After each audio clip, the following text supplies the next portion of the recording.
Bonjour, donc je m'appelle Arnaud, j'ai 25 ans, je suis l'un des fondateurs de EVM et moi je vais vous parler plutôt d'un sujet plutôt sur l'audiovisuel et notamment de vidéo mapping. Donc c'est un terme très compliqué qui veut simplement dire qu'en fait on peut utiliser en fait des vidéoprojecteurs pour projeter des animations visuelles sur des structures, des décors, des façades de bâtiments ou des scènes de spectacle. Et ces technologies-là, on la voit de plus en plus en France et partout dans le monde. Il y a la Fête des Lumières à Lyon où il y a ça partout dans la ville chaque année. Des églises partout en France qui s'équipent justement de ce type de technologie-là. Et nous, on est spécialisés là-dedans. Je vais juste vous expliquer comment ça fonctionne, comment ça marche et pourquoi c'est compliqué à l'heure actuelle justement de faire du video mapping, parce que ça demande tout un processus qui est relativement long et qui demande des compétences différentes. La première étape, en fait, on va prendre l'exemple d'un bâtiment. Il va falloir que des équipes arrivent à la remodéliser entièrement en 3 dimensions, et donc ça prend plusieurs jours, plusieurs semaines pour pouvoir le faire. Et ensuite, il y a une autre équipe, une équipe plutôt artistique, une équipe qui va créer ce qui va être vraiment projeté, qui elle va créer des visuels spécifiques à ces modèles 3D qui ont été créés avant. Et donc ce processus-là, il prend plusieurs semaines, ça coûte beaucoup d'argent. La plupart des projets qu'on peut voir, c'est plusieurs milliers d'euros, voire des dizaines de milliers d'euros pour les plus chers.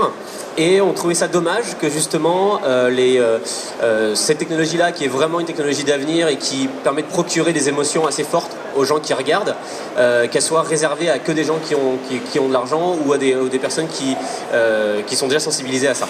Donc c'est pour ça que nous, en fait, on a commencé par créer une première chose qui est en fait un logiciel de vidéo mapping qui s'appelle EVM et qui permet en tout cas aux amateurs, aux semi-pros de refaire du vidéo mapping chez eux ou pour des petits spectacles ou pour des choses à une échelle plus petite avec un logiciel qui les prend pas à pas dans la mise en place d'un vidéo mapping, donc le découpage des zones, créer des animations, etc.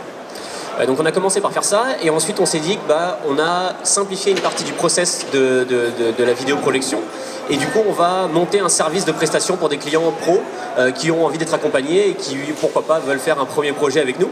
Et donc c'est pour ça qu'on a créé une seconde offre qui s'appelle EVM Experience, et là le but c'est vraiment de contacter des entreprises, des agences, des collectivités, des mairies qui veulent justement proposer un spectacle de vidéo mapping pour les fêtes de Noël ou pour un événement particulier dans leur ville.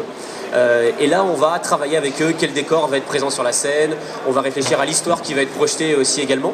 Donc ça c'est un service qui existe à peu près depuis 2 ans, qui nous a permis justement de travailler avec des groupes qui sont assez intéressants, qui sont Google, la marque YouTube, Twitter aussi, et à chaque fois ça a été le but de créer quelque chose d'assez original. Je vais vous donner l'exemple par exemple de Twitter. Avec ce qu'on avait fait pour eux, c'était à chaque fois que quelqu'un allait tweeter un message particulier dans la soirée dans laquelle il y avait notre installation, eh bien les tweets apparaissaient dynamiquement sur des murs qui étaient spécifiques à ça, en vidéoprojection, et donc ça rendait un côté interactif assez intéressant. J'ai d'autres après exemples. On a déjà fait des scènes justement pour des TED, des conférences, choses plus très corporate. Là c'était un exemple d'autres choses, des décors, des salles où on peut animer des cocktails, animer des concerts, des showcases, des choses comme ça. Ou encore, encore des discours. Là c'était un exemple avec l'entreprise qui s'appelle TDF, qui fabrique des antennes, notamment l'antenne qui est au-dessus de la Tour Eiffel, c'est eux qui la font. Et bien là c'était de faire une scène derrière la personne qui parle, et ce même décor après a été utilisé pour justement un spectacle de musique.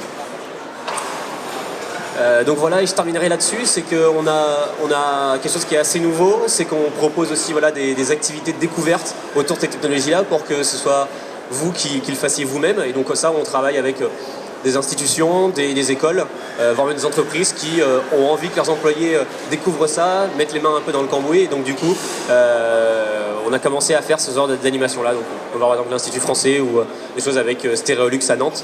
Donc ça commence un petit peu, et donc vous voyez que c'est pas forcément des jeunes qui en font, c'est pour tous les âges et pour tous les niveaux. Un petit point sur l'équipe, on est 3 fondateurs et du coup on est 7 personnes à l'heure actuelle pour vous accompagner. Et donc je vous remercie de m'avoir écouté.